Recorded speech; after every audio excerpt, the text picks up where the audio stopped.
इसकी बात करो तो टाइट्रेशन जनरली क्या है, देखो जिसमें क्या होगा आपका एसिड और बेस, ठीक है, एसिड और बेस क्या क्या करेंगे, रिएक्शन करेंगे आपस में। और आपको पता है कि जब भी कोई एसिड और बेस आपस में रिएक्शन करेगा तो क्या आपको प्रोडक्ट मिलेगा, क्योंकि आप क्लास 10th में पढ़ते थे कि यदि कोई एसिड किसी बेस के साथ रिएक्शन करता है तो वो कौन सी रिएक्शन होती है, न्यूट्रलाइजेशन रिएक्शन होती है। और जब भी आपको पता है न्यूट्रलाइजेशन रिएक्शन होगी तो आपका पीएच वैल्यू में चेंज आएगा, ठीक है, उसके रिस्पेक्ट में पीएच की वैल्यू चेंज होगी। ये डिपेंड करता है कि आपने एसिड और बेस का कितना कितना अमाउंट लिया है, ठीक है। तो हम लोग क्या करते हैं, जनरली ये बातें आप लोगों ने पढ़ी भी होंगी। लेट्स सपोज अगर मैं कहूँ कि यहाँ बीकर में मैंने कोई HCl ले रखा है और ऊपर से मैं क्या ऐड कर रहा हूँ, ऊपर से मैं यहाँ पे NaOH ऐड कर रहा हूँ। लेट्स ऊपर से मैं क्या ऐड कर रहा हूँ, NaOH ऐड कर रहा हूँ। आपको पता है कि HCl की पीएच क्या होती है, कम होती है, क्योंकि HCl क्या है, एक स्ट्रॉन्ग एसिड है और स्ट्रॉन्ग एसिड की पीएच क्या होती है, कम होती है, ठीक है। तो धीरे धीरे जब आप उसमें बेस को ऐड करते जाओगे तो उसका रिजल्ट क्या होगा, उसका रिजल्ट ये होगा कि आपकी जो पीएच की वैल्यू है वो क्या करती जाएगी, धीरे धीरे करके क्या करेगी, इंक्रीज करेगी, ठीक है। और हम लोग क्या करेंगे, हम लोग एक ग्राफ बनाएंगे, हम लोग क्या करेंगे, ग्राफ बनाएंगे किस किस के बीच में, पीएच ऑफ द सोल्यूशन कि उस, मान लो क्योंकि आप HCl में जब NaOH को ऐड कर रहे हो तो आपकी कितनी पीएच चेंज हो रही है, क्योंकि स्टेप बाय स्टेप आप क्या कर रहे हैं, NaOH को ऐड कर रहे हैं, तो उसके रिस्पेक्ट में पीएच में कितना चेंज आ रहा है आप उसको चेक करोगे, ठीक है। तो ये वाली चीज जो आपकी है अब उसे चेक करेंगे, upload between pH of the titration delete the amount of, ठीक है, आप ऐड करोगे यहाँ पे विडिट से। देखो यहाँ से NaOH आप ऐड कर रहे हो, यहाँ पे HCl को ऐड कर रहे हो, दोनों को ऐड करने से आपका पीएच में क्या होगा, चेंज होगा। उसी पीएच का आप लोगों ने क्या बनाना है, ग्राफ बनाना है। देखो यहाँ पर अगर मैं आपको ग्राफ दिखा दूँ तो ये पीएच का और ये volume of alkali alkali acid का, इन दोनों का ग्राफ बनाया गया है, ठीक है। और इसी ग्राफ को हम लोग क्या कहते हैं, ये जो आपको चीज दिख रही है, ये जो ग्राफ बना हुआ है, ये जो कर्व्स आपको दिख रही हैं ऐसे, ये ऐसे जो कर्व जा रही हैं, इसी कर्व को हम लोग क्या कहते हैं, टाइट्रेशन कर्व कहते हैं। इसी को क्या कह देते हैं हम लोग, टाइट्रेशन कर्व कह देते हैं, ठीक है। इतनी बात आई थिंक सब बच्चों को क्लियर होगी कि टाइट्रेशन कर्व क्या होता है, ठीक है। Yes sir. उसके बाद यस उसके सर। बाद ये, उसके बाद थोड़ा सा मैं बताता हूँ कि एक आपका एंड पॉइंट होता है और इक्विवेलेंस पॉइंट होता है, वो उसको मैं आपको बताता हूँ। देखो यहाँ पे आपको दिख रहा होगा कि इक्विवेलेंस पॉइंट क्या होता है। देखो इक्विवेलेंस पॉइंट के बारे में लिखा है कि at the equivalence point of a titration and exactly equivalent amount of titrant has been added to a sample, ठीक है। जो आप HCl ले रहे हो वो क्या है, एक सैंपल है, ठीक है। और आप ऊपर से क्या ऐड कर रहे हो, NaOH ऐड कर रहे हो। तो जब आपका पूरा का पूरा एसिड क्या हो जाएगा, न्यूट्रलाइज हो जाएगा, किसके द्वारा, बेस के द्वारा। मतलब जब आपका HCl है जो सैंपल है, जो आप ऊपर से टाइट्रेंट डाल रहे हैं NaOH, जब पूरा एसिड क्या हो जाएगा, न्यूट्रलाइज हो जाएगा with the help of base, तो आप उसको क्या कहेंगे, तो आपका जो जिस पॉइंट पे होगा जो पीएच आती है उस पॉइंट को क्या कहते हैं, इक्विवेलेंस पॉइंट कह देते हैं, ठीक है। और अगर मैं बात करूं एंड पॉइंट की, एंड पॉइंट क्या होता है, देखो एंड पॉइंट यहाँ पे लिखा हुआ है the point during a titration, ठीक है। कहते हैं ये वो वाला पॉइंट है टाइट्रेशन के दौरान जब इंडिकेटर क्या करता है, इंडिकेटर शो करता है कि अमाउंट ऑफ रिएक्टेंट नेसेसरी, ठीक है, कि कितनी अमाउंट नेसेसरी है किसी भी रिएक्टेंट की ताकि रिएक्शन को कंप्लीट किया जा सके, ठीक है। यहाँ पे भी थोड़ा सा आपको चाहे कम समझ आया हो पर यहाँ पर थोड़ी सी बात आपको क्लियरली अंडरस्टूड हो जाएगी। यहाँ पे देखो the main difference between equivalence and end point is that equivalence point is a point where the chemical reaction comes to an end, ठीक है, ठीक है। इक्विवेलेंस पॉइंट वो पॉइंट है जहाँ पे chemical reaction comes to an end, मतलब end हो जाती है, मतलब क्योंकि पूरा का पूरा एसिड क्या हो जाता है, न्यूट्रलाइज हो जाता है with the help of base. और अगर मैं एंड पॉइंट की बात करूँ तो एंड पॉइंट क्या है, एंड पॉइंट एक वो पॉइंट है जहाँ पर क्या हो जाता है, कलर चेंज, ठीक है। सिस्टम में आपको कलर चेंज दिखता है, मतलब क्योंकि जो आप इंडिकेटर डालते हो, इंडिकेटर का काम ही यही है कि हमें इन्फॉर्म करना कि कब कलर चेंज होगा। तो जब कलर चेंज होगा वहां पर आपको क्या दिखेगा, एंड पॉइंट दिखेगा, ठीक है। तो where the end point is the point where the colour change occur in a system. तो ये बात आप लोगों ने ध्यान रखनी है, इक्विवेलेंस पॉइंट जहाँ पे रिएक्शन कंप्लीट हो और एंड पॉइंट वो जहाँ पे कलर चेंज हो, ठीक है। तो इस चीज को आप लोगों ने अंडरस्टूड करना है। नेक्स्ट क्या है, देखो टाइट्रेशन कर्व पढ़ते हैं। देखो देखो indicators are frequently applied for detecting end point in acid base in titration. ठीक है, इंडिकेटर्स को हम लोग क्यों यूज करते हैं, ताकि हमें क्या हो सके, हमें क्या पता चल सके, एंड पॉइंट पता चल सके, क्योंकि हमें क्या पता चलेगा कि रिएक्शन कंप्लीट हो रही है या नहीं हो रही है, कब वहां पे पूरा का पूरा इक्विवेलेंस पॉइंट आया या नहीं आया। ठीक है, तो आपको कौन इन्फॉर्मेशन देगा, तो वो इन्फॉर्मेशन आपको इंडिकेटर की हेल्प से मिलेगी। ठीक है, देखो यहाँ पे लिखा हुआ since on account of hydrolysis the pH at end point depends upon the relative strength of an acid and base being titrated. मतलब वही बात है कि स्ट्रेंथ पे तो डिपेंड करेगा ही कि कौन सा एसिड कितना स्ट्रॉन्ग है, वीक है, कितनी कॉन्सेंट्रेशन है, उसको सारी चीजें आप लोग कंसीडर करेंगे। ठीक है, और हम लोगों को सबसे इम्पोर्टेंट क्या है कि हम प्रॉपर इंडिकेटर को क्या कर सकें, सेलेक्ट कर सकें। और प्रॉपर इंडिकेटर आप लोग कैसे सेलेक्ट करोगे, इसके बारे में हम लोग अभी पढ़ते हैं कि प्रॉपर इंडिकेटर के बारे में आप लोग कैसे पता चलेगा। देखो मैं आपको पहले टाइट्रेशन पढ़ा रहा हूँ किसकी, स्ट्रॉन्ग एसिड की और स्ट्रॉन्ग बेस की। ठीक है, स्ट्रॉन्ग एसिड और स्ट्रॉन्ग बेस की हम लोग क्या पढ़ रहे हैं, टाइट्रेशन पढ़ रहे हैं। स्ट्रॉन्ग एसिड आप मान के चलो हमारे पास क्या हो सकता है, स्ट्रॉन्ग एसिड मान लो आपके पास HCl हो सकता है, और स्ट्रॉन्ग बेस आपके पास NaOH हो सकता है। ठीक है, क्या होगा, आपको सबको पता है कि HCl में अगर मैं स्ट्रॉन्ग बेस डाल दूं तो क्या होता है। देखो फर्स्ट ऑफ ऑल अगर मैं HCl की बात करूं तो HCl की खुद की जो पीएच है वो बहुत कम होगी, बस बात है, क्योंकि HCl क्या है, स्ट्रॉन्ग एसिड है। वो स्ट्रॉन्ग एसिड क्या है, स्ट्रॉन्ग एसिड की पीएच क्या होती है, हमेशा कम होती है। स्ट्रॉन्ग एसिड की पीएच क्या होती है आपकी, कम होती है। फर्स्ट ऑफ ऑल मैंने ये रिजल्ट निकाला। ठीक है, ये जो हमें पता ही होता है। उसके बाद देखो धीरे धीरे आप लोग क्या कर रहे हैं, एडिशन कर रहे हैं किसका, NaOH का एडिशन कर रहे हैं। अब NaOH का एडिशन करोगे तो क्या होगा, न्यूट्रलाइजेशन रिएक्शन होगी। ठीक है, H प्लस की कॉन्सेंट्रेशन क्या होगी आपकी, कम होगी, क्योंकि आपका HCl क्या दे रहा है आपको, क्योंकि आपका जो HCl है वो आपको क्या दे रहा है, H पॉजिटिव दे रहा है। HCl आपको H पॉजिटिव दे रहा है। ठीक है, NaOH आपको क्या दे रहा है, NaOH आपको OH नेगेटिव दे रहा है। NaOH आपको क्या दे रहा है, OH नेगेटिव दे रहा है। ठीक है, तो दोनों आपस में कंबाइन हो जाएंगे, दोनों आपस में कंबाइन होकर क्या कर लेंगे, वाटर का फॉर्मेशन करेंगे। और जब वाटर का फॉर्मेशन कर लेंगे तो यहाँ पर H प्लस की कॉन्सेंट्रेशन कम हो जाएगी। तो जब H प्लस की कॉन्सेंट्रेशन कम हो जाएगी तो इसका मतलब क्या होगा, जब H प्लस की कॉन्सेंट्रेशन कम हो जाएगी तो ऑब्वियस बात है पीएच की वैल्यू क्या हो जाएगी, इंक्रीज होगी, क्योंकि आपको पता है कि H प्लस की कॉन्सेंट्रेशन अगर बढ़ेगी, ठीक है, तो पीएच क्या होती है, कम होती है। पीएच क्या होती है आपकी, कम होती है। और यदि H प्लस की कॉन्सेंट्रेशन कम होगी तो पीएच क्या होगी आपकी, इंक्रीज होगी। ठीक है, तो सिमिलरली आपका यहाँ पे है। ठीक है, यहाँ पर क्या होगा, जब आप एडिशन करोगे तो धीरे धीरे क्या हो रहा है आपका, बेस ऐड करने पर पीएच क्या हो रही है, यहाँ पे इंक्रीज हो रही है। पीएच क्या हो रही है आपकी, एक इंक्रीज हो रही है धीरे धीरे। ठीक है, पीएच इंक्रीज हो रही है। अब पीएच इंक्रीज होने के बाद क्या होगा, यहाँ पर जब आप पीएच को डालते जा रहे हैं, डालते जा रहे हैं, अब यहाँ पे लिखा भी गया है। देखो फिर क्या होगा, एक मान लो यहाँ पे आपने कितना लिया है, यहाँ पे इन लोगों ने जो एसिड लिया है वो 25 ml लिया है। कितना लिया है, 25 ml ऑफ 0.1 HCl, मतलब इतनी कॉन्सेंट्रेशन का इतना वॉल्यूम लिया है किसका, HCl का। और उसको टाइट्रेट करा रहे हैं किसके अगेंस्ट, NaOH के अगेंस्ट। ठीक है, मतलब अगर आप बीकर में जो HCl लिया गया है उसकी कॉन्सेंट्रेशन कितनी है, उसकी कॉन्सेंट्रेशन है 0.1 मोलर। ठीक है, 0.1 मोलर है। और उसकी वॉल्यूम कितनी है, उसकी वॉल्यूम है आपके पास 25 ml।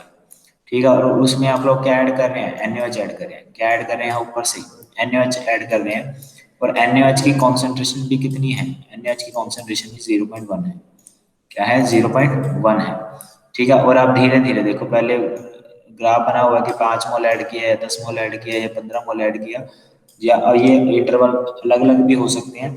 कोई बच्चा 5 ml भी मिला सकता है, कोई 10 मिला ले, मतलब कोई सीक्वेंस वाइज चल ले, या कोई पॉइंटों में भी ऐड कर सकता है, या फिर कोई 10 ml सीधा डाल दे, उसके बाद 25 ml, मतलब कोई भी इंटरवल वो ले सकता है। और इंटरवल के दौरान पीएच में चेंज देखेगा कि NaOH अगर मैं एसिड में ऐड कर रहा हूँ तो उसके रिस्पेक्ट में मेरे को क्या पीएच में चेंज आ रहा है। तो आप देखोगे कि यहाँ पर लिखी हुई है एक बात, देखो धीरे धीरे पीएच तो इंक्रीज होगी, यहाँ तक मैंने आपको बता दिया है।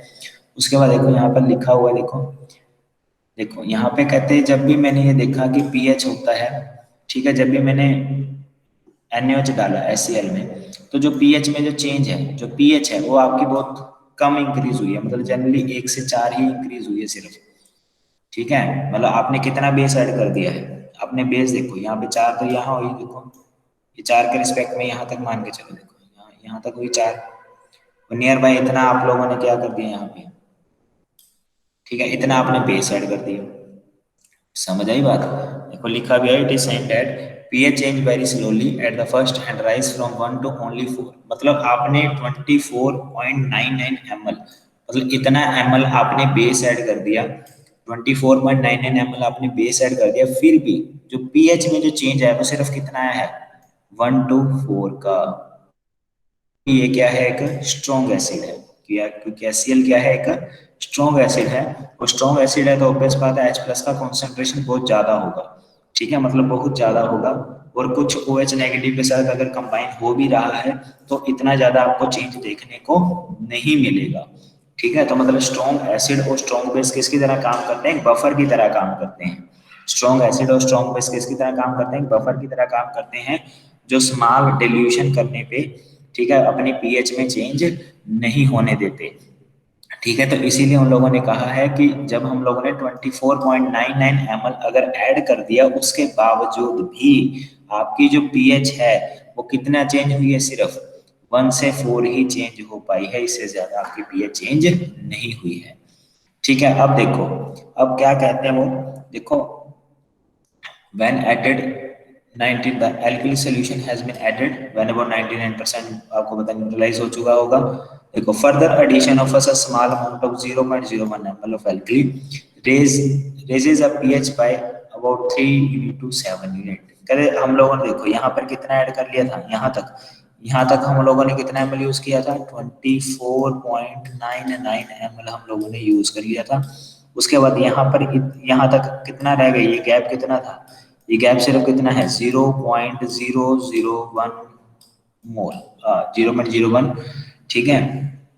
तो 0.01 ml जब आपने ऐड किया तो पीएच में कितने का चेंज आ गया, सीधा 3 से 7 का, ठीक है। ये यहाँ पे थोड़ा सा ग्राफ में डाटा अलग है, ग्राफ थोड़ा सा अलग है, पर आप अंडरस्टूड कर सकते हो कि ग्राफ एकदम से क्या हो चुका है, इंक्रीज हो चुका है, ये ग्राफ क्या हो चुका है, एकदम से इंक्रीज हो चुका है, स्टीप कर्व आपको वर्टिकल लाइन एक मिल चुकी है, इस तरीके से स्टीप कर्व मिल चुका है यहाँ पे, ठीक है। किससे, सिर्फ एक ड्रॉप से, एक ड्रॉप जब आपने एक ड्रॉप डाली है 0.01 ml की, उसके कारण एकदम से 3 यूनिट से वो कह रहा है कि 7 यूनिट पे वो चीज हो चुकी है, ठीक है। अब देखो फर्दर एडिशन ऑफ, अब देखो acid is now completely neutralise, कहते हैं अब एसिड क्या हो चुका है इस पॉइंट पे, ठीक है, इस पॉइंट पे, क्योंकि 7 पे ऑब्वियस बात आपको पता है, यहाँ पर आपका एसिड क्या हो चुका है, कंप्लीटली न्यूट्रलाइज, तो ये कौन सा पॉइंट होगा, ये इक्विवेलेंस पॉइंट होगा, कौन सा पॉइंट होगा, ये इक्विवेलेंस पॉइंट, इक्विवेलेंस पॉइंट,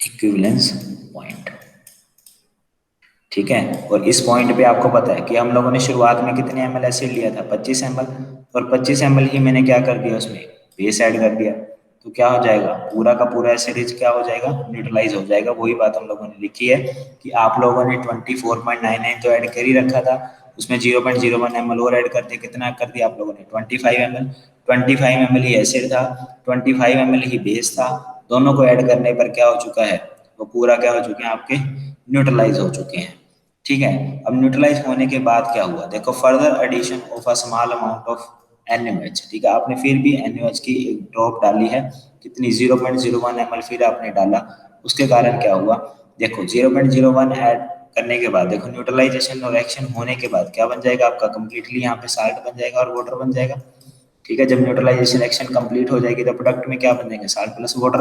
अब फिर भी आप रुके नहीं हो, आप फिर भी क्या कर रहे हो, NaOH को ऐड कर रहे हो, ठीक है, फिर भी आप NaOH को ऐड कर रहे हो, तो NaOH को ऐड करने पे होगा क्या, NaOH को ऐड करने पर OH नेगेटिव आयन की जो कॉन्सेंट्रेशन है वो क्या कर जाएगी, सॉल्यूशन में इंक्रीज कर जाएगी, ठीक है। NaOH को ऐड करने पर क्या होगा, OH नेगेटिव आयंस की जो कंसंट्रेशन है वो क्या कर जाएगी, इंक्रीज कर जाएगी, वो बात हम लोगों ने लिखी है, ठीक है। Further addition of a small amount of 0.01 ml of sodium hydroxide solution, जो 0.1 मोल उसकी कॉन्सेंट्रेशन प्रोवाइडेड है, तो क्या करेगा, वो फ्री हाइड्रोक्सल आयन ऐड करेगा, जिसके कारण पीएच में क्या आएगा, आपको जंप देखने को मिलेगा, और पीएच कहाँ चली जाएगी, अबव 9, ठीक है। तो पीएच की वैल्यू कहाँ चली जाएगी, सीधा after neutralisation point pH value सीधा कहाँ पहुंच चुकी है आपकी, सीधा पहुंच चुकी है आपकी 9 पे।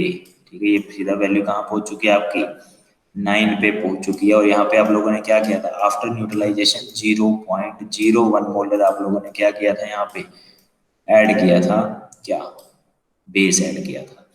ठीक है, एंड पॉइंट के बाद near the end point the titration curve is almost vertical and there is a rapid change. Rapid change देखो आपको यहाँ से यहाँ 4 से लेके 10 तक, यहाँ से देखो अगर मैं इसकी बात करूँ तो यहाँ से pH 4 से 10 हो गई, कितनी ड्रॉप है, सिर्फ 2 ड्रॉप है। कितनी ड्रॉप में, सिर्फ 2 ड्रॉप ही आप लोगों ने ऐड की है। 2 ड्रॉप NaOH में क्या कितना चेंज आ गया है, 4 pH से 10 का चेंज आ चुका है। और यहाँ कितना ऐड कर दिया था, यहाँ तो यहाँ से लेके यहाँ तक कितना ऐड हो गया था, देखो यहाँ से यहाँ तक आप लोगों ने कितना ऐड किया था 24.99 ml। ठीक है, और यहाँ फिर एक ड्रॉप ऐड किए थी तो आप पे 4 हो गया था। 4 के बाद फिर ये ऐड ड्रॉप की तो यहाँ पे इक्विवेलेंस पॉइंट में पहुंच गए, और इक्विवेलेंस पॉइंट में पहुंचने के बाद फिर ड्रॉप ऐड की तो आप लोगों को क्या हो गया, एकदम से पीएच में जंप देखने को मिला है। ठीक है, और आपका 4 to 10 आप पहुंच चुके। तो आई थिंक यहाँ तक सबको क्लियर हुई बात है, नहीं हुई? Yes sir. Yes sir, clear है। यस सर, क्लियर है। यस सर, क्लियर है। Yes sir. Yes sir.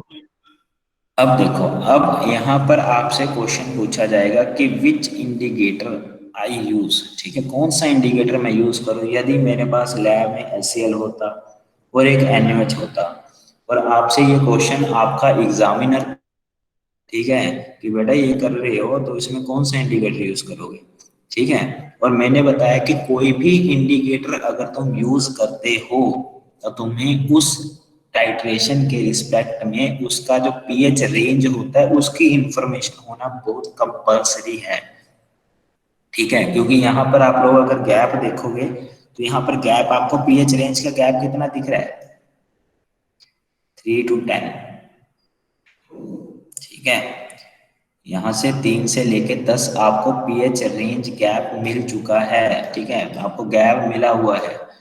ठीक है, तो ये गैप के बिहाफ पे ही, ठीक है, मतलब ये जो पीएच रेंज आई है, ये जो गैप आया है, ठीक है, इसी के बिहाफ पे आप लोग क्या करेंगे, सिलेक्शन ऑफ एन इंडिकेटर।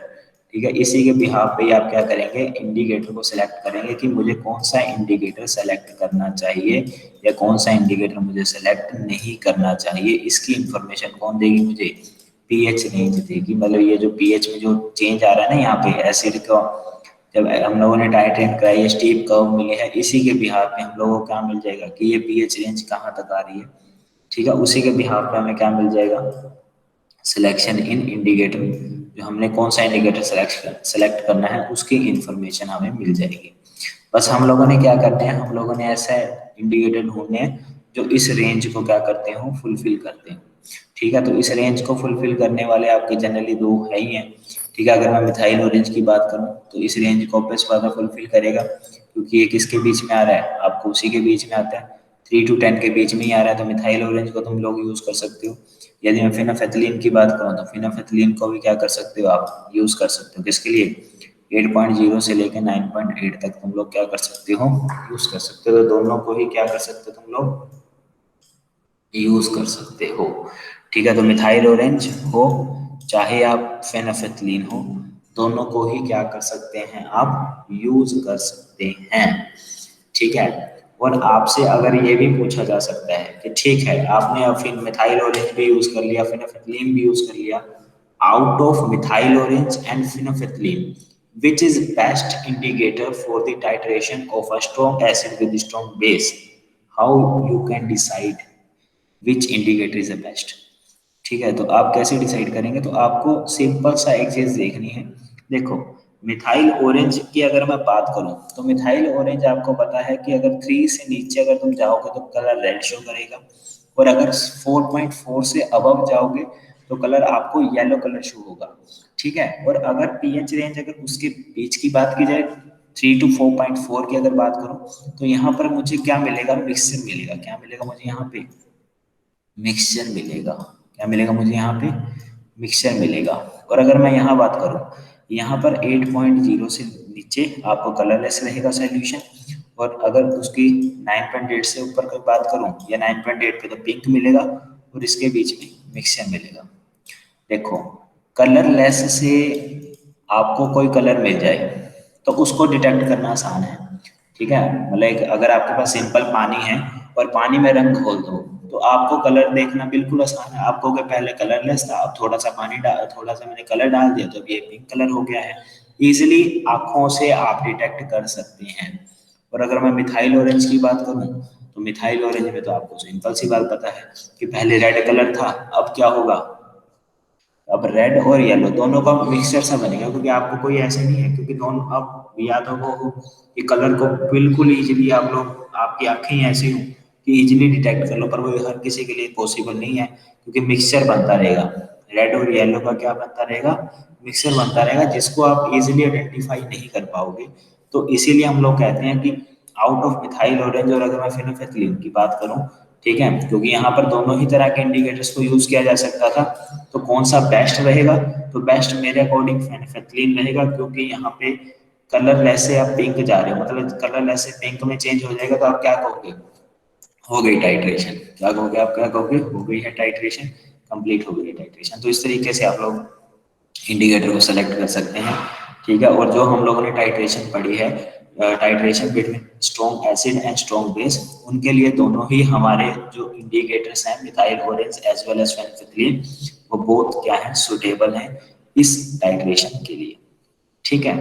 अब इस बात आपको थोड़ा सा एक बात और पता होनी चाहिए, ठीक है। अब मिथाइल ऑरेंज को यूज करने का बेनिफिट क्या है, ठीक है। अगर कोई बच्चा अगर मिथाइल ऑरेंज को यूज कर रहा है तो उसको क्या बेनिफिट मिलेगा, तो वो इजीली क्या बता सकता है, इक्विवेलेंस पॉइंट के बारे में आपको इंफॉर्मेशन दे सकता है। क्योंकि देखो यहाँ पे अगर मैं इक्विवेलेंस पॉइंट की बात करूँ तो इक्विवेलेंस पॉइंट हमारा कहाँ कितने पे आया था, 7 पे आया था। इक्विवेलेंस पॉइंट हमारा ऊपर किस पे आया है, 7 पे आया है। तो यहाँ पे, तो यहाँ पर तो देखो ये तो जब pH 7 होगी तब भी तो ये क्या रहेगा, कलर ऐसे ही रहेगा। तो आप इक्विवेलेंस पॉइंट के बारे में इंफॉर्मेशन नहीं दे सकते। यदि तुम फेनोल्फथलीन एज एन इंडिकेटर यूज करोगे तो आपने पढ़ा था कि इक्विवेलेंस पॉइंट पे तो क्या आ जाती है, कंप्लीट न्यूट्रलाइजेशन हो जाती है। तो जब कंप्लीट न्यूट्रलाइजेशन हो जाएगी तो पीएच कितनी हो जाएगी, वहां पे 7 हो जाएगी। तो पीएच यदि 7 है और कलरलेस, अगर जो फेनोल्फथलीन की लोअर लिमिट क्या है, लोअर लिमिट इसकी 8.0 है, ठीक है। तो इस केस में ये 7 पीएच पे भी कलरलेस ही रहेगा। तो यहाँ पर आप ये नहीं बता सकते कि इक्विवेलेंस पॉइंट आ गया, कहाँ आ गया आपको कोई इन्फॉर्मेशन नहीं है, ठीक है। इक्विवेलेंस पॉइंट कहाँ आया आपको इसके बारे में रत्ती भर भी पता नहीं है, ठीक है। क्यों, क्योंकि इक्विवेलेंस पॉइंट पे कोई भी कलर वेरिएशन नहीं हो रही, ठीक है। तो जब कोई कलर वेरिएशन नहीं हो रही है तो आपको कोई आइडिया भी नहीं है, ठीक है। और अगर मैं मिथाइल ऑरेंज की बात करूं तो मिथाइल ऑरेंज में आपको अच्छा खासा देखने को मिलेगा। क्यों, क्योंकि पहले रेड था, फिर मिक्सचर मिलेगा, और उसके बाद यदि पीएच 4.5 से ऊपर चलेगी तो येलो मिलेगा। तो 7 पीएच पे आपको क्या मिलेगा, येलो कलर ऑब्जर्व हो रहा होगा, और आप कह दोगे कि सर येलो कलर है, इसका मतलब सिंपल सी बात यह है कि इक्विवेलेंस पॉइंट है यहाँ पे, ठीक है, इक्विवेलेंस पॉइंट है, ठीक है। तो आपको पता चल जाएगा कि रिएक्शन न्यूट्रलाइज हो चुकी है, ठीक है। तो थोड़ा idea on the behalf of indicator आपको मिल जाएगा। तो दोनों का एडवांटेज डिसएडवांटेज, ठीक है, और दोनों के बीच का कंपैरिजन सब बता दिया है। एंड पॉइंट तो सर 5 के बाद सब में दिखाएगा ना येलो, तो येलो कैसे पता चलेगा कि वही एंड पॉइंट है 7 पे ही। बेटा मतलब नियर बाय आप इक्विवेलेंस पॉइंट की डिटेक्शन कर सकते हो, ठीक है। कलर के बिहाफ पे आप इक्विवेलेंट पॉइंट की डिटेक्शन आसानी से कर सकते हो अगर तुम लोगों ने methyl orange as an indicator लिया है तो। और यदि मैं बात करूं कि फेनोल्फथलीन की, तो फेनोल्फथलीन 7 पे भी कलरलेस ही रहेगा। तो आपको बिल्कुल भी नहीं पता चलेगा कि कलर में वेरिएशन आ रहा है या नहीं आ रहा है, मतलब वेरिएशन के बिहाफ पे भी आप लोग कुछ नहीं बता पाओगे, क्योंकि कलरलेस है, कोई कलर ही नहीं है, तो आपको क्या पता क्या हो रहा है क्या नहीं हो रहा, ठीक है। Okay sir. सर अब बोलो तमन्ना। 4.5 पे येलो कलर शो करूंगा सर, हाँ मिथाइल ऑरेंज हो हाँ सर, फिर 7 से आगे कलरलेस हो जाऊंगा। बेटा दो तरह के इंडिकेटर हैं, एक फिनोफेथलीन है, एक मिथाइल ऑरेंज है, ठीक है। रिएक्शन अपना वैसे चल रही है, ठीक है। आप लोग यहाँ पे देखो कि रिएक्शन का और इंडिकेटर को एक बार अलग अलग रख दो, एक बार इंडिकेटर को भूल जाओ, तुम रिएक्शन के ऊपर फोकस करो। रिएक्शन में आप लोग क्या देख रहे हैं कि पीएच जो चेंज हो रही है वो स्टीप, जब ये जो वर्टिकल लाइन मिलती है ये स्टीप आप लोगों ने चेक करनी होती है कि एकदम से ये वर्टिकल लाइन की जो पीएच की फाइनल लिमिट और इनिशियल लिमिट क्या है। तो आप लोग अगर फाइनल लिमिट चेक करने के लिए जाओगे तो यहाँ पे आप लोग फाइनल लिमिट को चेक करोगे कि फाइनल लिमिट तो भैया है 10, ठीक है, और इनिशियल लिमिट है यहाँ पे 3 मान लो, ठीक है, यहाँ पे 3 है। तो यही आपको इन्फॉर्मेशन देगा पहले कि आपको इसके बीच में जो गैप है वही आपको, क्योंकि 3 से 10 है चेंज, तो मतलब आपको ये पहली इन्फॉर्मेशन ये क्या प्रोवाइड कराएगा कि इंडिकेटर कौन सा यूज, ठीक है। तो 3 से 10 के बीच में मैंने बताया था कि अगर मिथाइल ऑरेंज की रेंज क्या है 3 से 4.4 है, और फेनोफिथिलीन की रेंज क्या है जनरली 7 से 10 के आसपास आपको उसकी भी रेंज है। तो आप दोनों ही इंडिकेटर को क्या कर सकते हैं, यूज कर सकते हैं। अब दोनों ही इंडिकेटर को क्या कर सकते हैं, यूज कर सकते हैं। तो दोनों इंडिकेटर को यूज कर लो। मैंने बताया था कि आउट ऑफ बेस्ट कौन सा रहेगा, तो बेस्ट रहेगा फेनोफिथिलीन, क्यों, क्योंकि ये कलरलेस है, ठीक है, और कलरलेस से एकदम से पिंक कलर में चेंज होगा तो आपको इजीली आइडेंटिफाई हो जाएगा कि न्यूट्रलाइजेशन रिएक्शन या एंड पॉइंट आ चुका है, ठीक है। और अगर मैं मिथाइल ऑरेंज की बात करता हूँ, मिथाइल ऑरेंज का ये बेनिफिट है क्योंकि 4.4 तक, देखो यहाँ तक तो ये भैया कोई भी चेंज नहीं दिखाएगा। अगर मैं यहाँ तक की बात कर लूँ 4.5 तक, यहाँ इस ये लिमिट तक, ठीक है, इसके बाद तो ये कौन सा कलर दिखाएगा, येलो कलर दिखाएगा, ठीक है। तो 4.4 और 7 पे भी आपको कौन सा कलर दिखेगा, 7 पे भी आपको येलो कलर ही दिखेगा, 7 पे भी आपको कैसा कलर दिखेगा, येलो कलर दिखेगा। तो आप लोग इजीली ये कह दोगे कि पीएच अगर 0.7 है, मतलब इक्विवेलेंस पॉइंट आया तो उस पर कलर आपको येलो कलर दिख रहा है, तो आप कह दोगे कि इक्विवेलेंस पॉइंट को आइडेंटिफाई करना थोड़ा सा आसान हो जाएगा कि इक्विवेलेंस पॉइंट आया या नहीं आया, ठीक है, तो उसकी इंफॉर्मेशन मिल जाएगी। और अगर मैं फिनोफेथलीन यूज करता तो फिनोफेथलीन 7 पे देख लो, देखो इसकी लिमिट ही 7 पॉइंट कुछ पे है। इसके नीचे नीचे की अगर बात करो,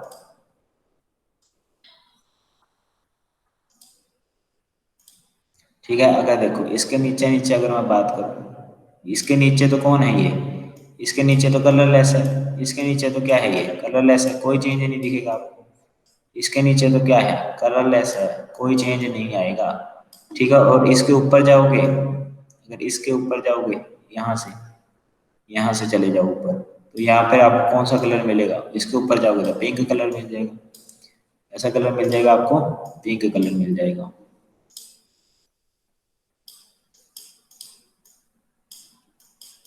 इस लिमिट के ऊपर, इस लिमिट से ऊपर आपको पिंक कलर मिलेगा, और ये क्या हो जाएगी, इसकी पीएच रेंज हो जाएगी। तो यहाँ तो 7 पे भी तो क्या है, ये तो 7 पे क्या है, फिनोफेथलीन कलरलेस ही है, तो आपको इक्विवेलेंस पॉइंट के बारे में कोई इन्फॉर्मेशन फिनोफेथलीन नहीं दे सकता। ये बात बताना चाहता था तमन्ना को, क्लियर है इतनी बात? यस सर, क्लियर है। क्लियर है सर। हाँ बोलो। सर अगर एंड पॉइंट के बाद भी हम रिएक्शन कंटिन्यू करते रहें तो कलर वही रहेगा जो एंड पॉइंट पे होगा, या फिर? बेटा कलर तो नियरली वही रहेगा, क्योंकि आप जब आप, क्योंकि एक पीएच की एक रेंज है, जैसे अगर मैं फिनोफेथलीन की अगर बात करें तो अगर मैं पीएच लेट्स को ये कह दूं कि 8 से 10 उसकी पीएच रेंज है, तो 8 जब पीएच 8 से नीचे नीचे रहेगी तो वो कलरलेस रहेगा, और अगर पीएच 10 से ऊपर रहेगी तो बस बात है, वो आपका पिंक कलर ही रहेगा, चाहे जितना मर्जी कुछ डालते जाओ घोलते जाओ, वो पिंक कलर ही दिखाएगा आपको। वेरिएशन उन्हीं के बीच में होती है, मतलब जी 8 से 10 के बीच में वेरिएशन होगी कि थोड़ा आपको लाइट पिंक मिल जाए या हल्का डार्क मिल जाए, ठीक है। तो इस तरीके से वेरिएशंस आपको 8 से 10 के बीच में मिलेंगी।